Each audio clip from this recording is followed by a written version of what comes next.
Saya Jerry, alumni dari Sekolah Tinggi Ilmu Ekonomi Perguruan Tinggi Bangka. Di sini saya sebagai host akan mewawancarai Muhammad Teguh Rafli, mahasiswa Ilmu Pengetahuan Universitas Muhammadiyah Yogyakarta, dengan tema Tata Kelola Keuangan Negara.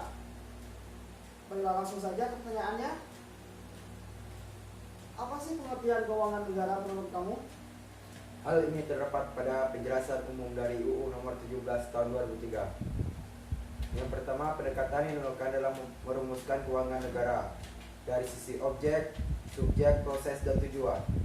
Dari sisi objek yang dimaksud dengan keuangan negara meliputi semua hak dan kewajiban negara yang dapat dinilai dengan uang, termasuk kebijakan dan kegiatan dalam bidang fiskal, moneter, dan pengelola kekayaan negara yang dipisahkan, serta segala sesuatu baik berupa uang maupun berupa barang yang dapat dijadikan milik negara berhubung dengan pelaksanaan hak dan kewajiban tersebut.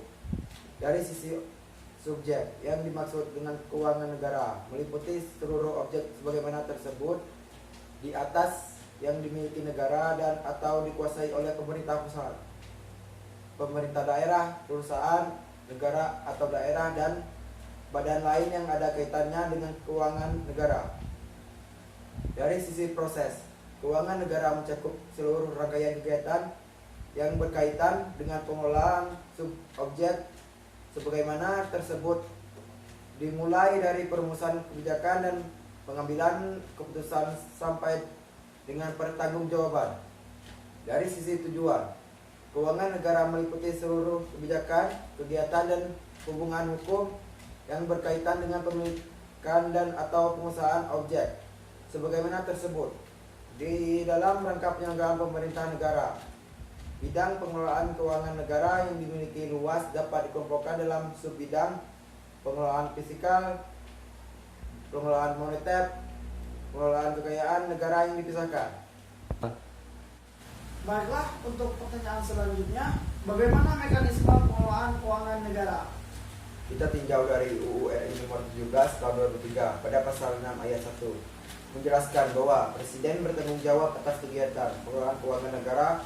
Kemudian dalam pasal 6 ayat 2 menyatakan bahwa Presiden mendelegasikan kekuasaan pengelolaan keuangan negara kepada Menteri Keuangan. Di pemerintahan pusat, Presiden mendelegasikan kepada Menteri Pimpinan Lembaga Negara, dan di tingkat daerah Presiden menyerahkan kekuasaan kepada kepala daerah, gubernur, bupati, wali kota, tetapi tidak termasuk kewenangan di bidang moneter. Dalam pasal 23 ayat 2 juga dinyatakan bahwa proses penyusunan rencana anggaran pendapatan belanja negara atau disingkat RAPBN dilakukan setiap tahun dan diajukan pada DPR untuk dibahas bersama DPD. Baiklah, untuk pertanyaan selanjutnya, apa saja wujud dari pengelolaan keuangan negara itu sendiri? Wujud dari pengelola keuangan negara yang ditetapkan setiap tahun dengan undang-undang dan dilaksanakan secara terbuka dan bertanggung jawab adalah bertanggung jawab adalah anggaran pendapatan dan belanja negara atau APBN. APBN atau anggaran pendapatan belanja negara adalah suatu daftar yang memuat perincian sumber-sumber pendapatan negara dan jenis-jenis pengelolaan negara dalam waktu 1 tahun. Kalau tujuan dari APBN itu sendiri apa aja ya? Anggaran pendapatan dan belanja negara sebagai wujud dari pengelolaan keuangan negara ditetapkan setiap tahun dengan undang-undang dan dilaksanakan secara terbuka dan bertanggung jawab untuk sebesar-besar kemakmuran rakyat. Oke, untuk pertanyaan selanjutnya mengenai ruang lingkup keuangan negara. Coba Anda sebutkan apa saja ruang lingkup keuangan negara. Ruang lingkup keuangan negara itu ada 9. Yang pertama itu hak negara untuk memungut pajak, mengeluarkan dan mengedarkan uang, dan melakukan pinjaman. Yang kedua itu adalah kewajiban negara untuk menyelenggarakan tugas layanan umum pemerintah negara dan membayar tagihan pihak ketiga. Yang ketiga, penerimaan negara. Yang keempat, pengeluaran negara.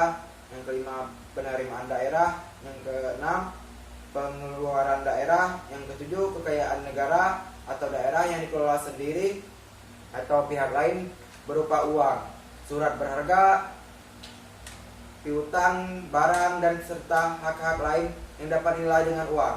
termasuk kekayaan yang dipisahkan pada perusahaan, negara, atau daerah. Selanjutnya, kekayaan pihak lain yang dikuasai pemerintah dalam rangka penyelenggaraan tugas pemerintah atau kepentingan umum. Dan yang terakhir itu kekayaan pihak lain yang diperoleh dengan menggunakan fasilitas yang diberikan pemerintah. Oke, untuk pertanyaan selanjutnya, di Indonesia sendiri masih banyak sekali terdapat masalah dalam tata kelola keuangan negara. Mengapa masih banyak masalah dalam pengelolaan keuangan negara?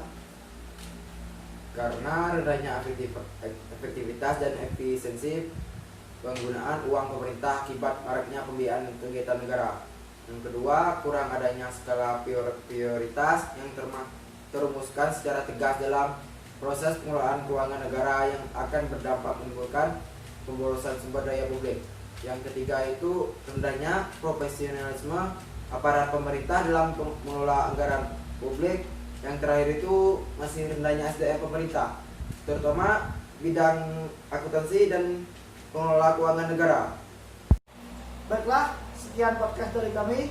Saya selaku host dan narasumber Muhammad Teguh Rafli mengucapkan banyak terima kasih atas segala atensinya. Wassalamualaikum warahmatullahi wabarakatuh.